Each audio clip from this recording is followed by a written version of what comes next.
Samson went to Gaza, and there he saw a prostitute, and he went into her. The Gazites were told, Samson has come here. And they surrounded the place and set an ambush for him all night at the gate of the city. They kept quiet all night, saying, let us wait till the light of the morning, then we will kill him. But Samson lay till midnight, and at midnight he arose and took hold of the doors of the gate of the city, and the two posts, and pulled them up, bar and all, and put them on his shoulders, and carried them to the top of the hill that is in front of Hebron. After this he loved a woman in the valley of Sorek, whose name was Delilah. And the lords of the Philistines came up to her and said to her, seduce him and see where his great strength lies, and by what means we may overpower him, that we may bind him to humble him, and we will each give you 100 pieces of silver. So Delilah said to Samson, please tell me where your great strength lies, and how you might be bound, that one could subdue you. Samson said to her, if they bind me with 7 fresh bowstrings that have not been dried, then I shall become weak and be like any other man. Then the lords of the Philistines brought up to her 7 fresh bowstrings that had not been dried, and she bound them with them.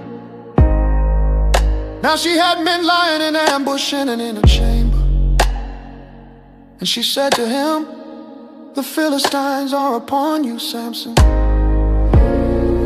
But he snapped the bowstrings as a thread of flax snaps when it touches the fire. So the secret of his strength was not known. Then Delilah said to Samson, behold, you have mocked me and told me lies. Please tell me how you might be bound. And he said to her, if they bind me with new ropes that have not been used, then I shall become weak and be like any other man. So Delilah took new ropes and bound him with them, and said to him, the Philistines are upon you, Samson. And the men lying in ambush were in an inner chamber. But he snapped the ropes off his arms like a thread.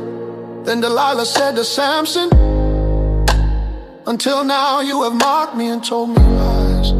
Tell me how you might be bound. And he said to her, if you weave the 7 locks of my hair with the web and fasten it tight with the pin, then I shall become weak and be like any other man. So while he slept, Delilah took the 7 locks of his head and wove them into the web. And she made him tight with the pin and said to him, the Philistines are upon you, Samson. But he awoke from his sleep and pulled away the pin, the loom, and the web. And she said to him, how can you say I love you when your heart is not with me?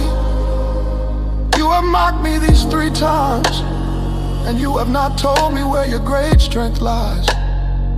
And when she pressed him hard with her words day after day, and urged him, his soul was vexed to death.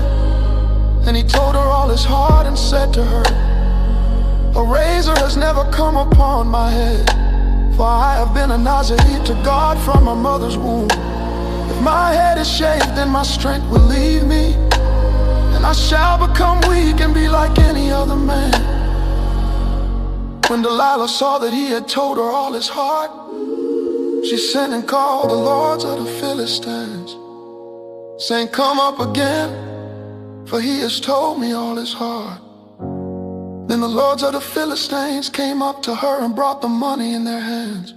She made him sleep on her knees, and she called a man and had him shave off the 7 locks of his head. Then she began to torment him, and his strength left him. And she said, the Philistines are upon you, Samson.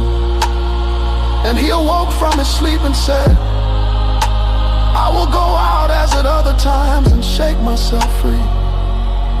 But he did not know that the Lord had left him.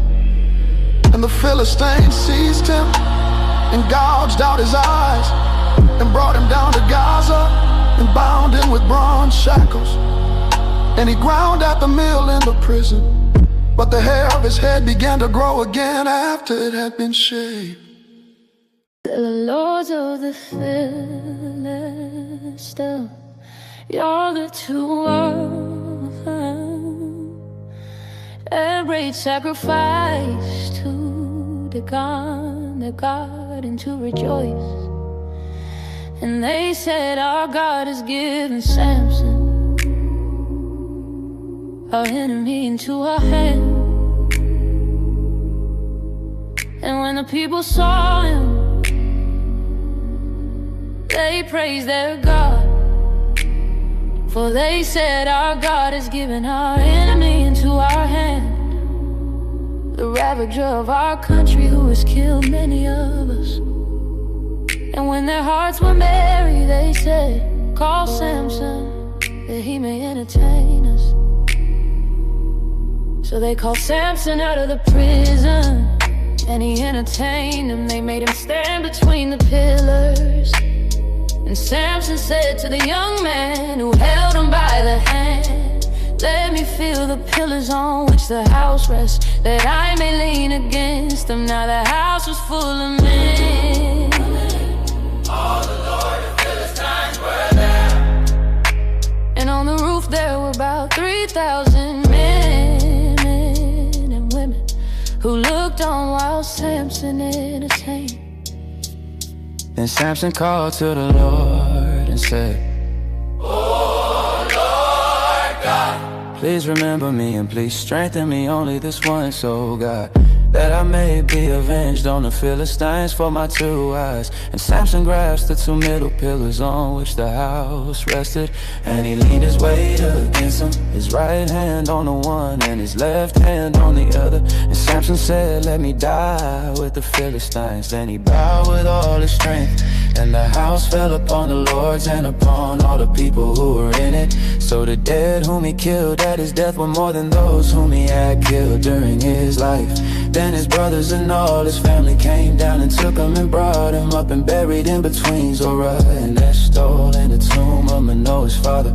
He had judged Israel 20 years.